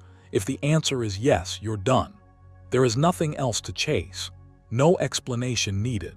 No defense required. This mental discipline takes practice because the habit of validation seeking is deeply wired. You've been trained to look outside yourself for confirmation. Undoing that conditioning is work, but it's clean work, honest work. Here, where silent respect begins to form. When you don't explain yourself unnecessarily, people pause. When you don't justify every move, people lean in. When you don't react to approval or disapproval, people recalibrate how they engage with you. You become less predictable not because you're erratic, but because you're internally anchored. Seneca captured this when he wrote, "He who is brave is free." Freedom here is not external power. It's the freedom from needing to be liked in order to act. Acting without seeking validation also sharpens your integrity. You stop saying things just to be agreeable. You stop holding back truth because it might cost you favor. You stop inflating yourself when praise is available. Instead, your actions become quieter and more deliberate. You do what needs to be done. You say what needs to be said, and then you move on. This habit builds a kind of moral gravity, not loud, not flashy, but unmistakable. To cultivate this, you need deliberate inner training. Start by practicing what the Stoics called self-audit. At the end of the day, reflect not on how you were perceived, but on how you behaved. Ask yourself where you acted from conviction and where you acted from the hope of approval. Don't judge yourself harshly. Just observe. Awareness is the first form of discipline. Over time, you'll notice patterns, and once you see them, you can interrupt them. Another exercise is intentional restraint. The next time you feel the urge to explain yourself when no explanation is required, pause. Let the silence stretch. Feel the discomfort without trying to escape it. That discomfort is the withdrawal symptom of validation seeking. It fades faster than you expect. Each time you resist the impulse to seek reassurance, you strengthen your inner spine. You're teaching yourself that you can stand without being held up by others. You can also practice acting from principle by defining your non-negotiables. Not a long list, just a few core standards that guide your decisions. When those standards are clear, action becomes simpler. You don't need consensus. You don't need applause. You have a compass. And when you follow it consistently, your confidence becomes quieter and more stable. That's the kind of confidence people trust. There will be moments when acting without validation feels lonely. Stoicism doesn't deny that. It prepares you for it. But solitude of principle is far better than belonging through compromise. When you act rightly without witnesses, you're training the part of you that cannot be shaken by opinion. And over time, that inner solidity becomes visible, not through words, through presence. Remember, silent respect is not earned by impressing others. It's earned by no longer needing to. The more you release the hunger for approval, the more your actions carry weight. You become less reactive, more deliberate, more composed. And that composure speaks louder than any performance ever could. So take this habit seriously. Practice it daily. Choose alignment over applause, principle over praise. As the Stoics remind you again and again, the only approval that truly matters is your own, earned through disciplined action and quiet integrity. When you live that way, respect follows naturally, not because you asked for it, but because you no longer needed it. Number 4, keeping firm boundaries without explanation. Keeping firm boundaries without explanation is one of the quietest forms of power you can develop. And it's also one of the hardest, because it asks you to let go of something the ego craves: approval. You've been conditioned to justify yourself, to soften your limits so others don't feel uncomfortable, to explain your no as if it were a flaw that needs defending. Stoicism teaches the opposite. It reminds you that your time, energy, and values are not on trial. As Epictetus warned, if you want to improve, be content to be thought foolish and stupid. Boundaries without explanation feel foolish at first. They feel abrupt, cold, unkind. But what they really are is clean. They remove negotiation from places where negotiation erodes self-respect. When you stop explaining, you stop inviting debate. When you stop inviting debate, you stop training people to push. Silent respect begins right there. You don't need to announce your boundaries. You don't need to package them in comforting language. You don't need to add emotional padding so others won't misinterpret your strength as indifference. A boundary stated once and upheld consistently becomes a fact of reality, not a discussion. Wrote, "You always own the option of having no opinion." That applies to more than arguments. It applies to demands, expectations, and emotional pressure. You don't owe a reaction. You don't owe context. You don't owe reassurance. The moment you shift from self-command to self-defense, and defense signals uncertainty. Calm refusal, on the other hand, signals clarity. It tells the world that you know where you end, and nothing noisy needs to happen to prove it. There's a subtle internal shift that happens when you stop explaining yourself. You begin to feel your spine straighten, not physically but psychologically. You start trusting your own judgment instead of outsourcing it. Seneca captured this perfectly when he said, "He suffers more than necessary who suffers before it is necessary." Over-explaining is premature suffering. It's arguing with imagined objections.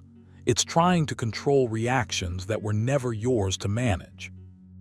When you keep firm boundaries without explanation, you reclaim that wasted energy.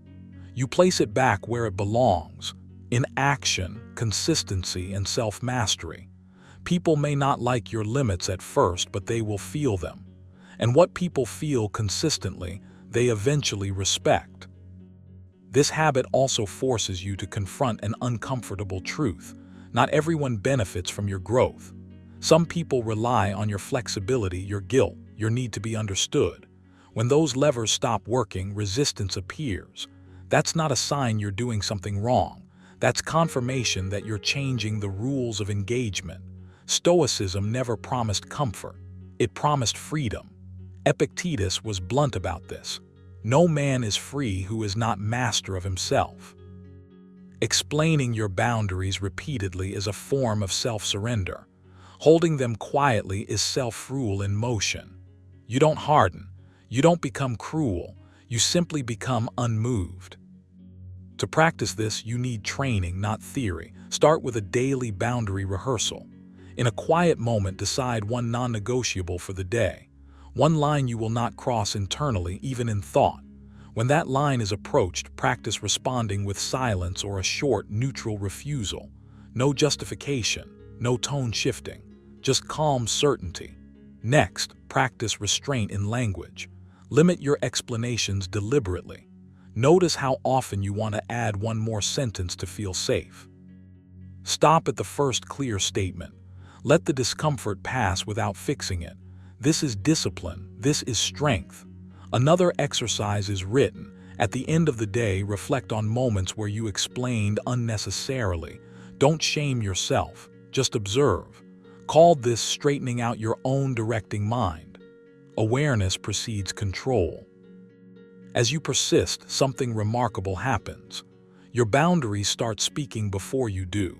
Your presence carries weight because it's not scattered. You don't rush to clarify. You don't chase understanding. You allow others to meet you where you stand or not at all. That's the Stoic way. Quiet, grounded, unyielding without aggression. When you keep firm boundaries without explanation, you teach people how to treat you without saying a word. And more importantly, you teach yourself that you are already enough. No footnotes required. Number 5, remaining calm when provoked or disrespected. Remaining calm when you're provoked or subtly disrespected is one of the quietest forms of power you can cultivate. It doesn't announce itself. It doesn't look dramatic. Yet it shifts the entire dynamic of a moment. Most people believe respect comes from force, clever comebacks, or dominance. Stoicism teaches you the opposite. Respect grows when others realize they cannot pull you off center. When you stay composed while someone expects you to react, you communicate something far deeper than words ever could. You are in command of yourself. And as Epictetus made painfully clear, if someone succeeds in provoking you, realize that your mind is complicit in the provocation. The insult isn't the problem. The loss of self-mastery is. You felt that inner surge before, the tightening chest, the urge to defend, the impulse to correct or retaliate. Stoicism doesn't ask you to suppress that feeling or pretend it doesn't exist. It asks you to pause long enough to choose your response. That pause is everything. In that space, you reclaim authority over your mind. You remember that other people's words are not verdicts on your worth. They are merely sounds shaped by their own chaos, projections formed by their fears, insecurities, and misunderstandings. When you stay calm, you don't reward provocation with attention. You deny it oxygen. And what people quickly learn, often unconsciously, is that testing you leads nowhere. This is why calmness commands silent respect. Not admiration, not applause, respect. The kind that changes how people approach you, how carefully they choose their words, how often they hesitate before crossing a line. You don't need to explain yourself or prove intelligence. You don't need to win the moment. You simply refuse to be dragged into emotional disorder. Captured this discipline perfectly when he wrote, "You have power over your mind, not outside events. Realize this and you will find strength." Every time you remain composed under pressure, you reinforce that power, not just to others but to yourself. What makes this habit difficult is not the provocation itself. It's the story you tell yourself about it. The belief that silence equals weakness. The fear that not reacting means you've lost.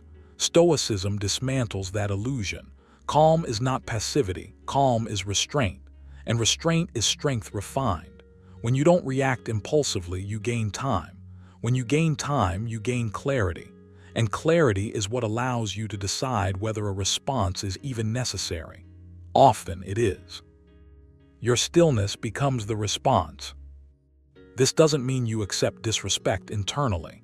It means you process it privately instead of broadcasting it through reactive behavior.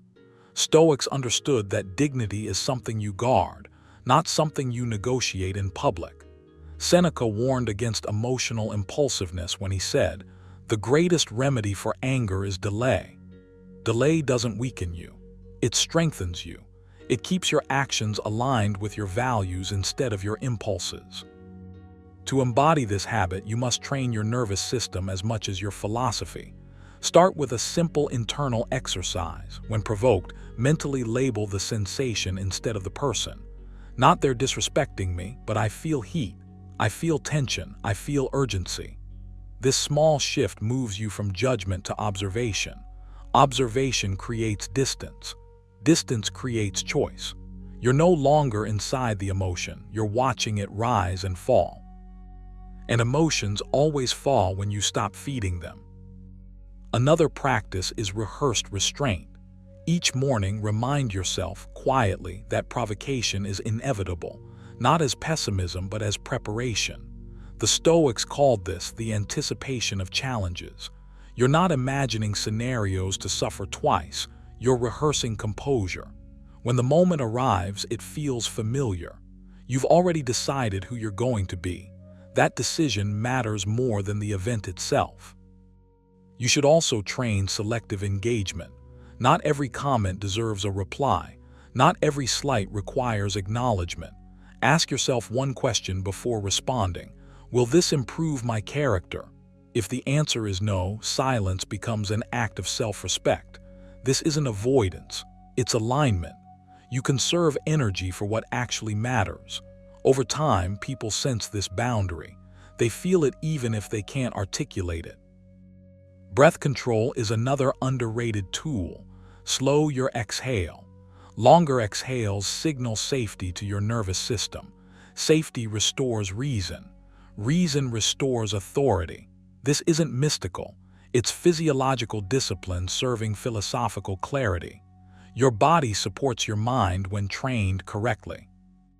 At the end of each day, practice Stoic reflection. Ask yourself where you remained calm and where you didn't.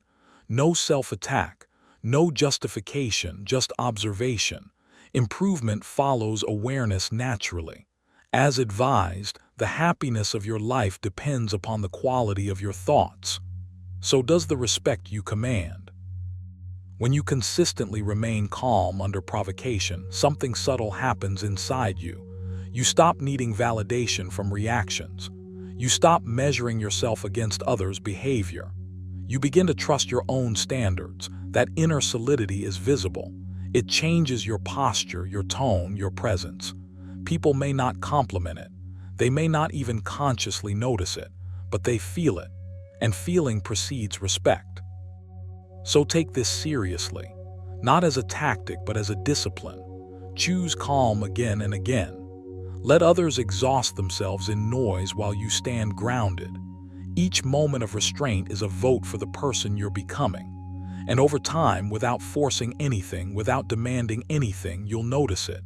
Conversations shift, boundaries solidify, and respect arrives quietly, right where you're standing. Number 6, consistency between words and actions. Consistency between your words and your actions is quiet power. It's not flashy. It doesn't announce itself. Yet it reshapes how people perceive you before you ever speak. When what you say and what you do line up, something deep in others relaxes. They may not be able to name it, but they feel it. Trust forms without negotiation. Respect settles in without force. And you don't have to ask for either. You already know this at some level. You felt the tension when someone speaks with confidence but moves with hesitation, when promises sound polished but behavior tells another story. The Stoics were ruthless about this mismatch. For them, character wasn't what you claimed. It was what remained after words fell away. Epictetus put it bluntly, "Don't explain your philosophy, embody it." That line isn't poetic decoration. It's a standard, and it's one you're capable of meeting if you decide to. Consistency begins internally long before it becomes visible. It starts when you stop negotiating with yourself. When you say you value discipline but delay action, you fracture your own authority. When you claim calm yet indulge irritation, you teach your mind that words are cheap. Over time, this inner inconsistency leaks outward. People sense it, not consciously, instinctively. The Stoics understood that self-respect precedes social respect. If you don't trust your own word, why should anyone else? This is why Stoicism places so much weight on daily alignment. Wrote his meditations not to impress others but to correct himself. Over and over he returns to the same idea: act in accordance with what you claim to believe, not later, not when conditions are perfect. Now, he reminds himself, what you do now echoes in eternity, not because the act is grand but because it is congruent. Each aligned action reinforces identity. Each misaligned one erodes it. When your words and actions match, you stop over-explaining. You don't need to sell your intentions. You don't need to defend your values. Your behavior does that work for you. Silence becomes easier. Restraint feels natural, and people begin to adjust around you. They don't push as hard. They don't test as often. Not because you're intimidating, but because you're predictable in the best way. Stable, grounded, solid. This kind of consistency requires courage. Not dramatic courage, but quiet resolve. It asks you to act even when no one is watching, especially then.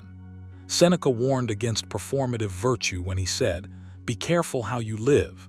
You may be living as an example." The irony is that when you stop trying to be an example, you become one. When your actions quietly mirror your principles, people notice without you needing to know they noticed. You don't need to overhaul your life to build this habit. You need precision, not intensity. Start by shrinking the gap between what you say and what you do. If you say you value focus, remove distractions when it's inconvenient. If you say you value honesty, don't soften truth to protect comfort. If you say you value self-respect, don't betray it in small moments.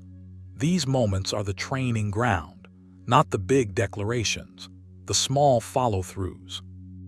Here's a simple exercise to sharpen this alignment. At the start of the day, choose one principle you claim to value, just one, not a list, not an idealized version of yourself. One word: discipline, patience, integrity. Then decide in advance what action would express that principle today, not hypothetically, practically. At the end of the day, review without judgment. Did your action match your word? If yes, reinforce it. If no, note the gap and correct it tomorrow. This isn't about guilt. It's about calibration. Another practice the Stoics would appreciate is voluntary accountability to yourself. Write fewer promises. Speak fewer intentions out loud. Let your default be action first, words second. Over time, this reverses a common weakness. Most people talk themselves into feeling accomplished. You will act yourself into becoming consistent. When you do speak, your words will carry weight because they are backed by evidence. Not arguments, evidence. There will be moments when inconsistency tempts you, when comfort whispers, when ego nudges you to say the right thing instead of doing the right thing. This is where Stoic training matters. Epictetus reminded his students, if you want to improve, be content to be thought foolish and stupid. Translation: don't perform, don't posture. Choose alignment even if it goes unnoticed, especially if it goes unnoticed. As this habit deepens, something subtle shifts inside you. Decision-making becomes cleaner. You hesitate less. Regret fades. You stop replaying conversations in your head wishing you acted differently. That mental noise quiets because you're no longer divided against yourself. And that internal peace radiates outward. People feel it in how you move, how you pause, how you respond. You don't need to assert authority. Your coherence does it for you. Make this your long-term practice.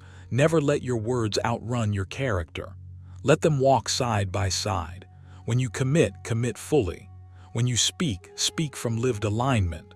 When you fall short, correct without drama. This is the Stoic way, not perfection but relentless congruence. And remember this, silent respect isn't earned by intensity, it's earned by reliability, by being the same person in intention and in action, day after day. When your life becomes a quiet agreement with your values, the world responds, not loudly, but unmistakably. Number 7. Walking away from what compromises self-respect. Walking away from what compromises your self-respect is one of the quietest moves you can make and one of the most powerful. It doesn't announce itself. It doesn't ask for permission. It simply removes you from what no longer deserves your presence. This habit is not about pride or ego. It's about alignment, about choosing inner order over outer approval. And the moment you truly understand this, your entire posture toward life begins to change. The Stoics understood this deeply. Wrote, "If it is not right, do not do it. If it is not true, do not say it." Hidden inside that line is a brutal form of self-respect. Not loud, not reactive, just uncompromising clarity. When something asks you to betray your values, dull your conscience, or shrink who you are, the Stoic response is not argument, it's distance. You don't need to convince. You don't need to defend. You simply withdraw your energy.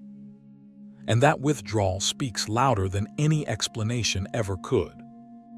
Most people stay where they shouldn't because they confuse endurance with strength. They tolerate small violations, subtle disrespect, internal discomfort, telling themselves it's not a big deal. But every time you stay where your self-respect is negotiated, you train yourself to accept less peace, less dignity, less authority over your own mind. The Stoic path asks something harder. It asks you to notice the moment your inner balance shifts, the moment you feel that quiet resistance inside. That is your signal, not to fight but to step back. Walking away is not weakness, it is restraint. Epictetus made this clear when he said, "No man is free who is not master of himself." If you cannot leave what harms your self-respect, then something outside you owns you: approval, fear, habit.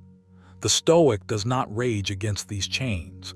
He loosens them by refusing to stay, and in doing so, he reclaims authority over his own inner world.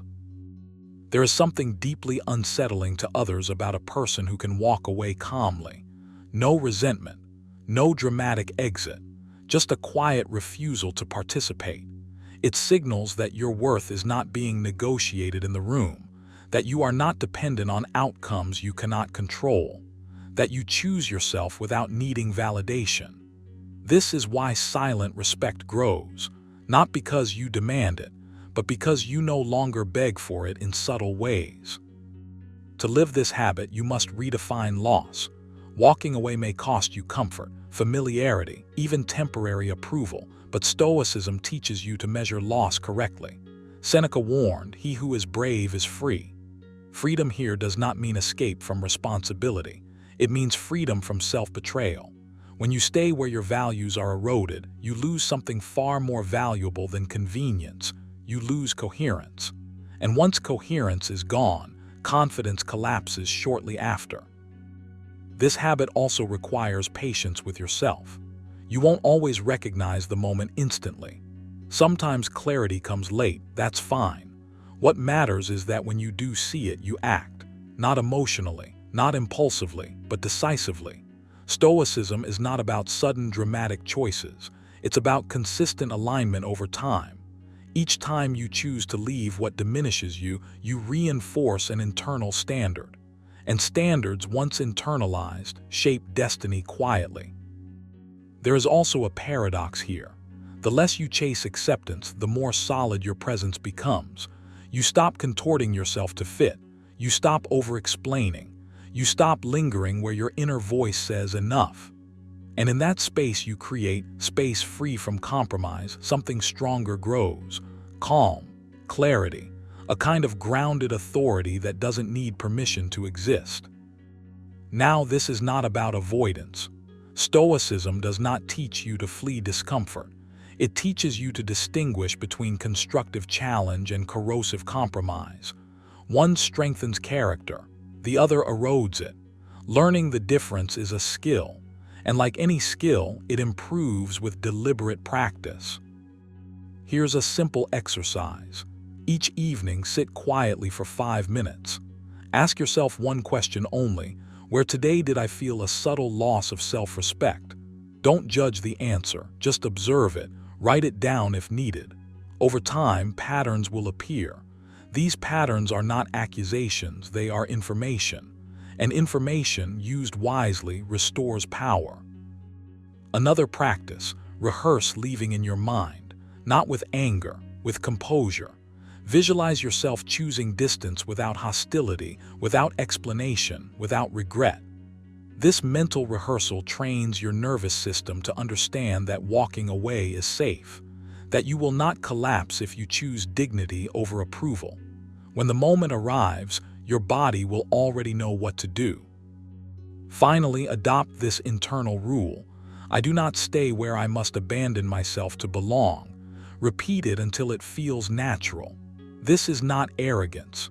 This is self-stewardship. The Stoics believed your character was your most valuable possession. Guarding it is not optional, it is your responsibility. When you walk away from what compromises your self-respect, you are not closing doors. You are closing leaks. You are conserving energy. You are saying without words that your inner order matters more than external noise. And people feel that. They may not understand it. They may not like it, but they will respect it. Because in a world full of people who stay too long, explain too much, and tolerate what they shouldn't, your quiet departure becomes unforgettable. Number 8. Accepting outcomes without complaint or blame. Accepting outcomes without complaint or blame is one of those habits that sounds simple until you try to live it. The moment things don't unfold the way you expected, something in you wants to protest, explain, defend, or point outward. Stoicism asks you to do the opposite, not because you are weak, not because you don't care, but because you understand something deeper about control, dignity, and inner authority. As Epictetus put it plainly, do not seek for events to happen as you wish, but wish for events to happen as they do, and your life will go smoothly. That line isn't passive, it's radical ownership. When you stop complaining, you remove noise from your inner world. Complaints are rarely about solving anything, they are about resistance. They keep you emotionally entangled with outcomes you no longer have power over. Every time you complain, you silently announce that external events are in charge of your peace. Stoicism teaches you to reverse that relationship. You don't deny disappointment. You don't pretend outcomes don't matter. You simply refuse to let circumstances dictate your composure. And people notice this immediately. Calm acceptance carries weight. It signals self-command. Blame works the same way. The moment you look for someone or something to fault, you hand over your authority. Blame feels like relief in the short term, but it weakens you over time. It trains your mind to see yourself as reactive instead of responsible. Warned against this inner erosion when he wrote, "If you are distressed by anything external, the pain is not due to the thing itself, but to your estimate of it." That estimate is where your power lives. When you drop blame, you reclaim it. There is something deeply grounding about saying internally, "This is what happened. Now what?" No theatrics. No inner monologue of unfairness. No rehearsing how it should have gone. Just presence, just clarity, just movement forward. This is not emotional suppression. It's emotional discipline. You feel what you feel, but you don't broadcast it, weaponize it, or let it harden into resentment. You let it pass through, then you act. Silent respect grows here. People sense when you are not rattled by outcomes. When you don't complain, you don't seek validation for your frustration. You don't recruit others to soothe your ego. That restraint communicates strength. It tells the world you can handle pressure without leaking it everywhere. Stoics understood that dignity is not loud, it's steady. This habit also reshapes how you see obstacles. Instead of treating outcomes as verdicts on your worth, You begin to treat them as raw material, neutral, unbiased, something to be worked with rather than argued against. Seneca captured this mindset when he said, "A gem cannot be polished without friction, nor a man perfected without trials." Acceptance does not remove friction. It removes the unnecessary suffering layered on top of it. If you want to train this habit, start with awareness. Notice how quickly your mind moves toward complaint, not outwardly but internally. The sigh, the mental replay, the subtle narrative of "this shouldn't have happened."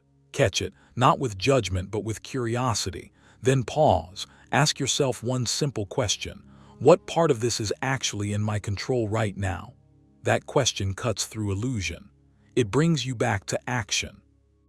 A powerful exercise is silent acceptance. When something doesn't go your way, practice not verbalizing it at all. No commentary, no explanations even to yourself.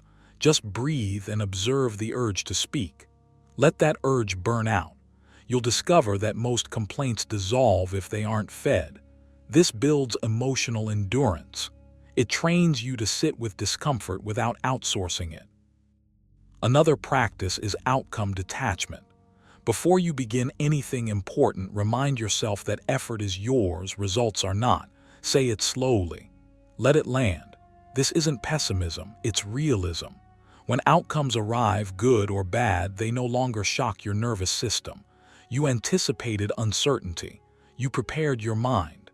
This is why Stoics appeared unshakable, not because they were indifferent, but because they were ready. You can also journal without blame. Write about outcomes using only neutral language. No accusations, no emotional labels, just facts and responses. This rewires how your mind processes events. Over time, you'll notice a shift. Less friction, less drama, more direction. The deeper truth is this: complaining and blaming keep you tied to the past. Acceptance frees you to move forward, and forward motion is magnetic. People respect those who don't linger in emotional debris, those who adapt without bitterness, those who absorb impact and continue. This habit will challenge your ego. It removes excuses. It removes the comfort of victimhood. But what it gives you instead is far more valuable: self-respect. And self-respect is the foundation of all respect. So the next time an outcome lands differently than you hoped, don't ask, "Who's at fault?" or "Why me?" Ask, "What's my next disciplined move?" Then take it quietly. No announcement, no resentment, just action. Practice this daily, in small moments, in internal reactions no one else sees. Over time, your presence will change. You'll speak less about frustration and more through composure. And without trying to command respect, you'll notice something unmistakable happening around you. It arrives silently. Number 9, mastery over impulses, desires and reactions. Mastery over impulses, desires and reactions is where silent respect is born. Not the loud, attention-seeking kind that begs to be noticed, but the quiet gravity people feel when they sense that you are not ruled by every urge that passes through you. This is inner command. This is discipline without stiffness. And this is why the Stoics believed that the strongest form of power is self-power. As Epictetus said, "No man is free who is not master of himself." When you stop being dragged around by cravings, moods, and reflexive reactions, something changes in the way others perceive you. You no longer feel predictable. You no longer feel easy to provoke. You feel grounded. Most people live at the mercy of impulses they don't even question. They react before they think. They speak before they choose. They chase what feels good now and then wonder why they feel weak later. You feel this too because you're human. Stoicism never asked you to become emotionless or rigid. It asked you to become aware, to pause, to insert reason between stimulus and response. That pause is everything. In that pause, you reclaim authorship over your behavior. You stop leaking energy. You stop explaining yourself. You stop justifying reactions you didn't consciously choose. And without trying to impress anyone, you begin to command respect. Desire in Stoic terms isn't the enemy. Unexamined desire is. When a desire runs unchecked, it turns into compulsion. Compulsion turns into dependence, and dependence quietly erodes dignity. Seneca warned that he who is a slave to his pleasures will always be poor. Not poor in money, but poor in self-command. The Stoic response isn't repression, it's governance. You don't kill desire, you put it in its proper place. You decide which desires deserve action and which deserve silence. That choice alone separates the composed from the chaotic. Reactions are where most people lose respect without realizing it. A sharp comment triggers a sharper reply. Discomfort triggers defensiveness. Delay triggers frustration. The Stoic trains to notice the surge before it escapes the body. That surge is information, not an order. You are allowed to feel it without obeying it. Wrote, you have power over your mind, not outside events. Realize this and you will find strength. Every time you resist the urge to react immediately, you reinforce that strength. And strength, when consistently demonstrated, becomes unmistakable. Here's the truth most people miss. Restraint reads as confidence. Calm reads as authority. Deliberate action reads as self-respect. When you don't rush to defend yourself, people assume you don't need to. When you don't chase validation, people assume you already possess it. When you don't indulge every impulse, people sense discipline, even if they can't name it. Silent respect is not granted by others, it's detected. To build this mastery, you don't need dramatic gestures. You need daily training. Start with impulse observation. For one day, commit to noticing every urge without acting on it immediately, not suppressing it, just noticing. Let the urge rise, peak, and fall. This trains your nervous system to learn that impulses are temporary. They are waves, not commands. The exercise here is simple. Delay action by a few breaths. That delay is your gym. Next, practice desire filtering. Ask yourself quietly and honestly, does acting on this strengthen me or weaken me? You don't need to debate. Your body already knows the answer. Strengthening desires feel clean and steady. Weakening ones feel urgent and restless. Choose accordingly. Do this repeatedly without drama. Over time, your desires recalibrate. You begin to want less that costs you peace and more that builds your character. Then comes reaction training. At the end of the day, review your emotional spikes, not with judgment but with curiosity. Where did you feel pulled? Where did you feel rushed? Where did you feel the urge to prove something? This is not self-criticism. This is reconnaissance. The Stoics treated the mind like a territory to be understood. The more familiar you become with your triggers, the less power they hold over you. Another powerful exercise is voluntary restraint. Choose small discomforts deliberately, not to punish yourself, but to remind your mind that comfort is optional. When you practice restraint on your own terms, external discomfort loses its threat. This builds quiet resilience. And resilience, more than bravado, is what others feel as strength. As you grow in this mastery, something subtle happens inside you. You stop negotiating with impulses. You stop narrating your discipline. You stop seeking approval for self-control. You simply act with intention, and that intention radiates. People sense that you are not easily swayed, that you don't bend under pressure, that you don't trade your composure for momentary relief. This is why Stoic mastery commands respect without ever asking for it. Remember, this is not about perfection. Even the Stoics acknowledged failure as part of training. What matters is direction. Each time you choose awareness over impulse, reason over reaction, restraint over indulgence, you strengthen an identity that doesn't need to announce itself. You become someone whose presence feels settled, someone whose silence feels deliberate, someone whose actions feel chosen. So don't rush this. Practice quietly. Train daily. Let mastery grow slowly, the way real strength always does. And over time, without effort, without explanation, without force, you'll notice something unmistakable. People respond to you differently. Not because you demanded respect, but because your self-command made it unavoidable.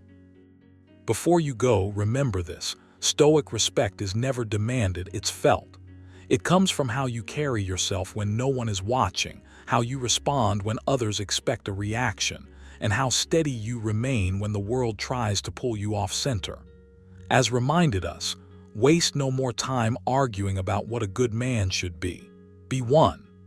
That's the essence of everything you've heard today. If you practice even a few of these habits consistently, something subtle but powerful begins to happen. People listen more closely. They hesitate before testing your boundaries. Your presence alone starts to speak for you, without explanations, without force, without noise. That's silent respect. Now the question is simple. Will you just admire these habits, or will you live them? Choose one habit today, just one. Apply it the next time you're challenged, ignored, or underestimated. That moment is your training ground. If this video gave you clarity, strengthen that discipline by liking it, sharing it with someone who needs it, and subscribing for more Stoic wisdom you can actually use. Walk calmly, stand firmly, and let your character do the talking.